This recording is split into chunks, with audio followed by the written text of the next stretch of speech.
Good afternoon student.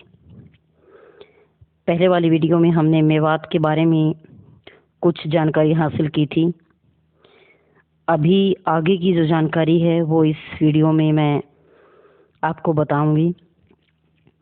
Mewat कल हमने पढ़ा था कि हरियाणा की दक्षिण दिशा में है। 1507 वर्ग किलोमीटर इसका क्षेत्रफल है। इसकी जो अस्तित्व स्थिति है वो 4 अप्रैल 2005 है। और इसकी जो सबसे महत्वपूर्ण कि इसके अंदर जो मिट्टी है वो पीली मिट्टी है। फसलें गेहूं, सरसों, बाजरा, खनिज, स्लेट का पत्थर। जो ये महत्वपूर्ण जो क्वेश्चन बनते हैं टॉपिक से रिलेटेड पूछा जा सकता है एग्जाम के अंदर कि मेवात के अंदर जो मिट्टी है कैसी पाई जाती है, वो पीली मिट्टी पाई जाती है। कौन सी फसलें उगाई जाती है, गेहूं, सरसों, बाजरा। और खनिज पदार्थ कौन से मिलते हैं, स्लेट का पत्थर। अभी आपके सामने जो पिक्चर है अंजुन आरा की, जिसके बारे में मैंने आपको कल भी बताया था कि बीए, जेबीटी और सीटेट करके मेवात के अंदर सरपंच है। एक गांव की नहीं बल्कि 5 गांव की। खास बात है ये कि एक सरपंच और जो 5 गांव की देखरेख कर रहा है। इस औरत ने अपनी जो क्वालिफिकेशन है उसी के जरिए इस पद को हासिल किया है। आपको ये भी पता होगा कि जो मेवात है हरियाणा का एक ऐसा जिला है जहाँ पर जो शिक्षा का स्तर है हरियाणा का सबसे ज़्यादा लो है, मतलब सबसे कम शिक्षित लोग मेवात के अंदर हैं। मेवात के अंदर कुल साक्षरता 56.1% है और जिनमें से पुरुष 73 और महिलाएं ओनली 37। महिलाएं कितनी हैं? ओनली 37। तो अंजुम आरा ही वो औरत है जिसने उन 5 गांव के अंदर शिक्षा के विकास के लिए बहुत ज़्यादा लोगों को मोटिवेट किया। गांव के स्कूल के अंदर जाकर 6 महीने तक खुद इसने स्कूलों में बच्चों को पढ़ाया, खासकर लड़कियों को, क्योंकि वहाँ पर ज़्यादातर मेव जाति या मुस्लिम जाति के लोग रहते हैं और उन लोगों की सोच हमारे से थोड़ी सी अलग है। क्योंकि इस वजह से बहुत सारे पेरेंट्स अपनी लड़कियों को स्कूल में नहीं भेज रहे थे कि वहाँ पर जो अध्यापक हैं वो जेंट्स हैं, लेडीज़ नहीं। तो उनकी ये गलतफहमी, उनकी ये छोटी विचारधारा, उसको दूर करने के लिए अंजुन आरा स्वयं स्कूल में गई है। एक सरपंच होने के बावजूद भी उसने 6 महीने तक उन लड़कियों को स्कूल में पढ़ाया है। और हर पेरेंट्स को गांव के बीच में पंचायत में पहली बार जब उसने स्पीच दिया तब उसने बताया कि मैं बीए, जेबीटी और सीटेट हूं और अपनी क्वालिफिकेशन के बलबूते पर ही आज मैं एक सरपंच के पद पर हूं। तो आप भी अपनी बेटियों को पढ़ाओ और उन्हें इस लायक बनाओ कि ताकि वो भी आगे ज़िंदगी में सफल हो सके, अपना जो ज़िंदगी का लक्ष्य है, जो मुकाम है, उसको हासिल कर सकें। तो कल हम पढ़ रहे थे कि जो मेवात है उसके जो महत्वपूर्ण जो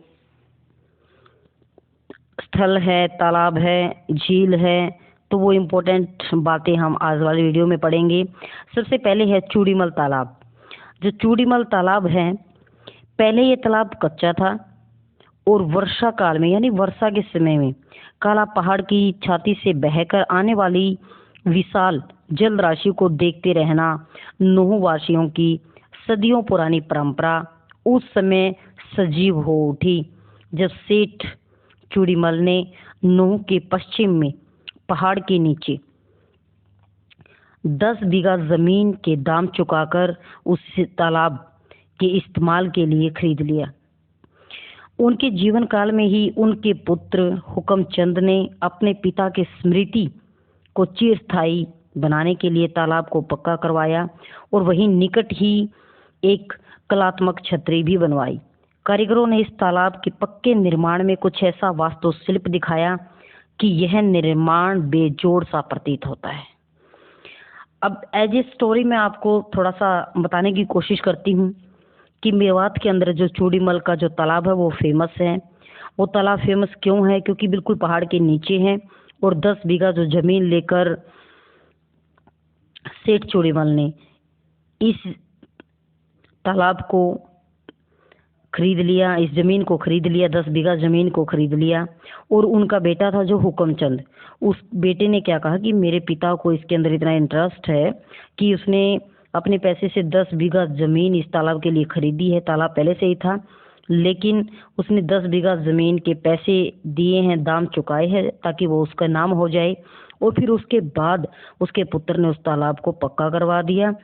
और वो तालाब इस तरीके से मतलब वास्तुशिल्प यानी एक ऐसी कला कारीगरों ने दिखाई कि तालाब को पक्का कर दिया, लेकिन कहीं पर भी जोड़ नजर नहीं आता, कि तालाब के अंदर कहीं पर भी जोड़ नजर नहीं आता। ऐसा लगता है कि जैसे एक थाली हमारे सामने है और वो कहीं पर भी उसमें कोई छेद नहीं है, कोई जोड़ उसमें नहीं है, बिल्कुल एक जैसा। सेकंड नंबर पे है काउंटी क्लब गोल्फ कोर्स। गांव पांडा तावड़ू में स्थित काउंटी क्लब बेस्ट वेस्टर्न द्वारा मान्यता प्राप्त है। यहाँ पर देश विदेश के कॉफी पर्यटक आते हैं। यह अंतरराष्ट्रीय स्तर का गोल्फ कोर्स है, कि गोल्फ से रिलेटेड जो कोर्स है वो भी मेवात के अंदर है। काउंट क्लब गोल्फ कोर्स, ये भी इम्पोर्टेंट है। नेक्स्ट है कोटला झील। एक क्वेश्चन ये भी आ सकता है कि कोटला झील हरियाणा के किस जिले में स्थित है, या इस तरीके से भी पूछा जा सकता है कि कि मेवात के अंदर कौन सी ऐसी झील है जो एशिया की सबसे बड़ी मानी जाती है। तो कोटला झील मेवात की नहीं बल्कि एशिया की सबसे बड़ी झील मानी जाती है। इस झील के विहंगम दृश्य के बारे में मुगल बादशाह बाबर ने बाबरनामा में भी उल्लेख किया है कि जो कोटला झील है मेवात के अंदर है।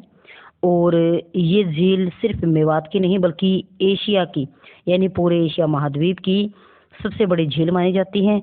और इस झील का जो जिक्र है वो बादशाह बाबर ने अपने बाबरनामा में किया है।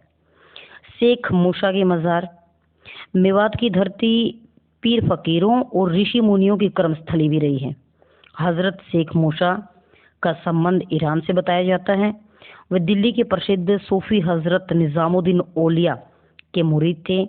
हजरत शेख मूसा की दरगाह पल्ला गांव में पहाड़ी की तलहटी में है। यह दरगाह मुगल बादशाह अकबर ने बनवाई थी। तो शेख मूसा की जो मज़ार है वो कहाँ पर है? मेवात के अंदर है। इस तरीके से भी पूछा जा सकता है कि मेवात के अंदर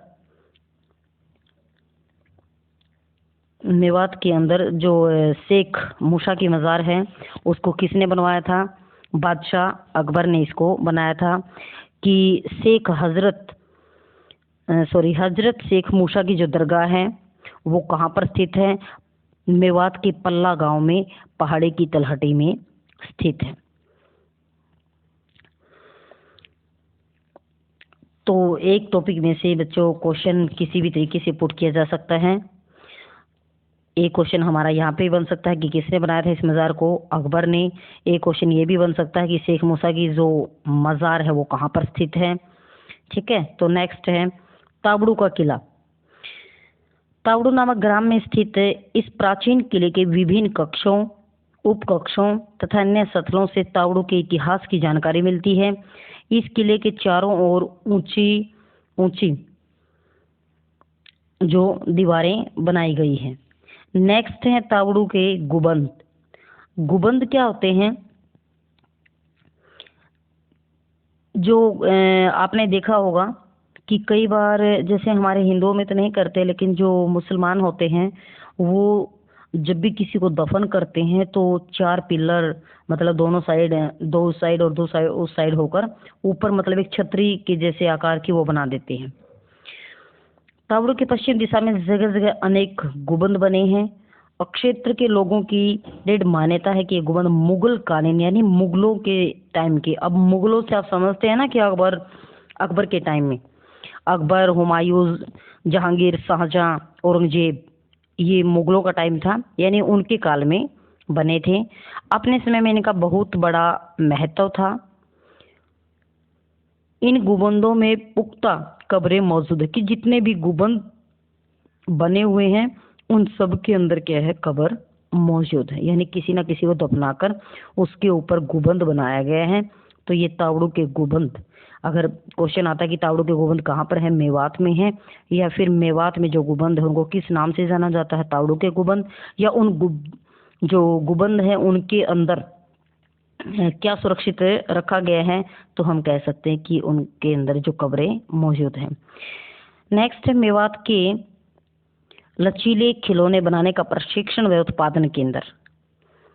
IPMT कोलकाता खिलौने बनाने का प्रौद्योगिक संस्थान है। लचीले खिलौने बनाने के प्रशिक्षण के क्षेत्र में एक अनुभवी संगठन है। मेवात साक्षरता की दृष्टि से हरियाणा का सबसे पिछड़ा हुआ जिला है। हरियाणा का पहला चल न्यायालय भी मेवात में स्थित है। यहाँ पर गांधी पार्क प्रमुख पर्यटन स्थल है। तो अगर क्वेश्चन आता है कि हरियाणा का पहला जो चल न्यायालय है वो कहाँ पर है भाई, मेवात में है, और जो गांधी पार्क है वो कहाँ पर है, वो भी मेवात में है। अब है नू की प्रमुख झील, नू या मेवात एक ही बात है। तो प्रमुख झीलें कौन सी हैं, चंदेली झील जो मेवात के अंदर है, संगोली या उजीना झील ये भी मेवात में है, झूलती मीनार ये नूह के अंदर, नूह या मेवात में है, छुई मुई तालाब ये कहाँ पर है, ये भी नूह के अंदर है। तो इसकी प्रमुख जो झीलें हैं, चंदेली झील मेवात में, संगोली झील मेवात में, झूलती मीनार, छुई मुई तालाब। अब जो छुई मुई तालाब है मोस्ट इम्पोर्टेंट क्वेश्चन बनता है, और झूलती मीनार का भी, कि छुई मुई जो तालाब है वो कहाँ पर स्थित है, हरियाणा के मेवात में। झूलती हुई मीनार कहाँ पर है, जो मीनार बनाई गई है वो ऐसा प्रतीत होता है कि जैसे झूल रही है। तो झूलती हुई जो मीनार है वो भी कहाँ पर है, हमारी नूह के अंदर है।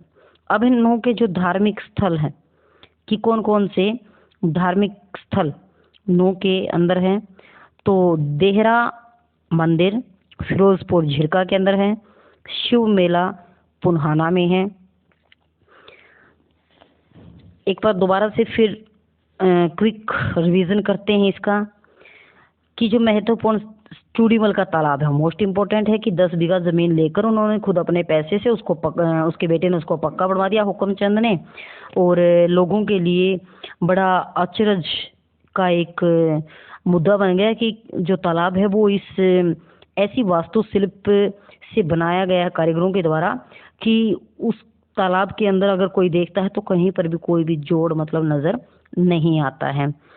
काउंटी क्लब गोल्फ कोर्स है मेवात के अंदर, कोटला झील है, और शेख मूसा की मज़ार है, तावड़ू का किला है। नेक्स्ट हमारा है तावड़ू के गुंबद भी हैं, और मेवात में लचीले खिलौने बनाने का प्रशिक्षण और उत्पादन केंद्र, यानी प्रशिक्षण भी दिया जाता है और उत्पादन भी किया जाता है। प्रमुख झील चंदेली झील, संगोली झील, झूलती मीनार, छुई मुई तालाब, और धार्मिक स्थल क्या है वहाँ पे, देहरा मंदिर फिरोजपुर झिरका, शिव मेला पुन्हाना, यानी पुन्हाना में शिव का मेला लगता है।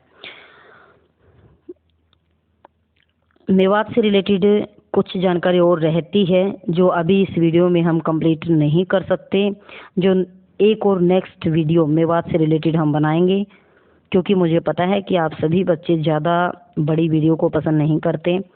तो नेक्स्ट वीडियो में जो आगे की जानकारी रहती है वो मैं आपको दूंगी। आज के लिए इतना ही, कल फिर मिलते हैं दूसरी वीडियो के साथ। Best of luck, have a nice day.